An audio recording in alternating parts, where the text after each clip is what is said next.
Тимот дагалдуулал хөтөлбөрийн амьдралын бат суурь цуврал номын танилцуулгыг танд хүргэж байна.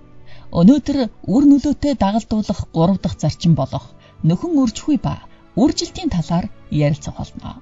Та анхаарлаа хандуулаарай. 3. Нөхөн үржихгүй ба үржилт. Шинэ гэрээнд бидний уг үндэс болох сүнслэг гэр бүлийн модны тухай дурдсан байдаг.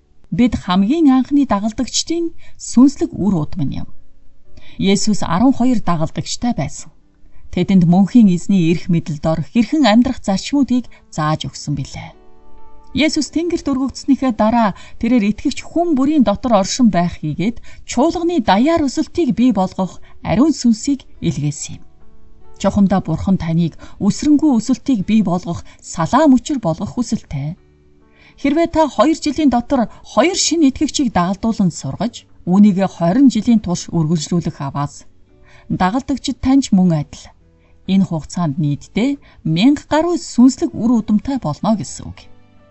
Энэ бол дэлхийд хүрч сүнслэг нөхөн үржихгүй хийгээд өсөлтийг бий болгох Бурханы төлөвлөгөө билээ. Та амьдралынхаа хугацаанд өөрийн сүнслэг үр удмаа бүгдийг харахгүй байж ч магадгүй.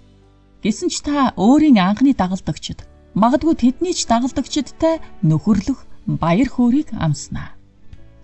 Таныг өнгөрөн оцсны дараач бусад хүмүүс тийхүү үйлцээр байх болно.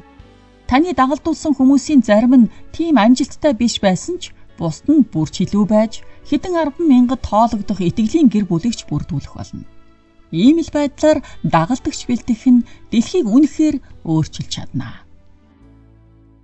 Тимот дагалдуулал хөтөлбөрийн амьдралын бат суурь цуврал номын танилцуулгатай хамт байсанд баярлалаа. Өнөөдрийн 4 дахь дугаараар бид тантай нөхөн үржихгүй ба үржилт гэсэн сэдвээр ярилцлаа. Дараагийнхаа дугаараар бид үр нөлөөтэй дагалдуулах 4 дахь зарчим болох тэдний нэг нь байх нь гэсэн сэдвээр тантай эргэн ярилцах болно.